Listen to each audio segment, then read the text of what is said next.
ఈ బాంబులు బీంబులు అంటే ఒకటి గుర్తుకొచ్చింది.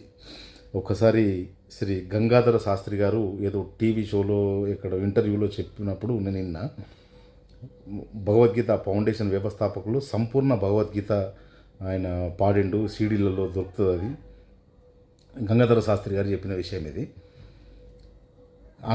ఇది అణుపరీక్ష మొట్టమొదటిసారి అమెరికాలో చేసినప్పుడు జరిగిన సంఘటన ఇది. మన భారతదేశంలో కూడా అణుపరీక్షలు వాజ్పేయి గారు చేసిర్రు. అది కొద్దిగా రహస్యంగా చేసిర్రు తెలంగాణ. అప్పుడు 90 ప్రాంతంలో కావచ్చు, ఐడియా లేదు.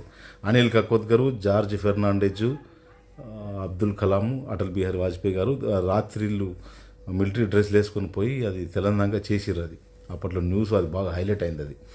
సో అమెరికాలో మొట్టమొదటిసారి అణుపరీక్షలు చేసినప్పుడు దానికి 5గురి బృందము, దానికి పర్యవేక్షణ.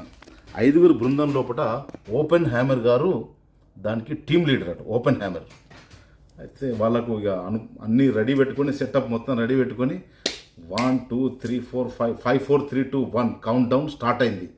స్టార్ట్ అయ్యి వాళ్ళ మొట్టమొదటి శాస్త్రవేత్తల కృషి ఫలించి సక్సెస్ఫుల్గా పరీక్ష అయిందంట. అప్పుడు మనం చిన్న చిన్న ఏదైనా పని చేస్తేనే ఆ సంతోషాన్ని తట్టుకోలేక మనం ఒక్కొక్క రకంగా మనం భావాన్ని వ్యక్తపరుస్తాం. అంత పెద్ద పరీక్ష వాళ్ళు కాబట్టి 5గురు ఎవరైతే ఉన్నారో ఆ గ్రూప్లో ఒక్కొక్కళ్ళు ఒక్కొక్క రకంగా ఎక్స్ప్రెషన్. ఒక మనిషి అది 5 4 3 2 1 సక్సెస్ కాగానే ఒక ఆయన ఏడ్చేస్తున్నట్టు అని సంతోషం ఆగలేక కూడా దుఃఖం వస్తుంది. ఒక ఆయన నిశ్చేష్టుడు అయిపోయి సైలెంట్గా ఉన్నాడట. ఒక ఆయన కింద పడి కొట్టుకుంటున్నట్టు, ఒక ఆయన ఇంకొక ఆయన ఆశ్చర్యపోయి చూస్తుండు.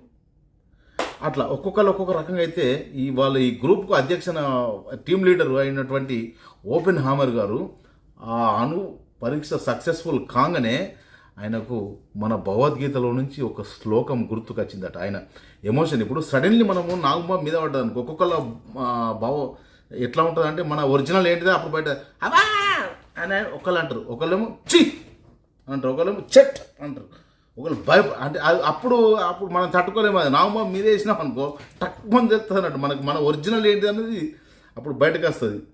ఆ సందర్భం లోపల ఆయన మనసులో ఏమవుతుందో అది ఆయనకి ఇంకే ఎమోషన్ గుర్తుకు రాలి. అంత కష్టపడి చేసిన ఆయన వేరే రకంగా ఎమోషన్ ఎట్లనో వ్యక్తపరచచ్చు కదా. భగవద్గీతలో ఉన్న శ్లోకం గుర్తుకొచ్చిందట. విశ్వరూప సందర్శన లోపటి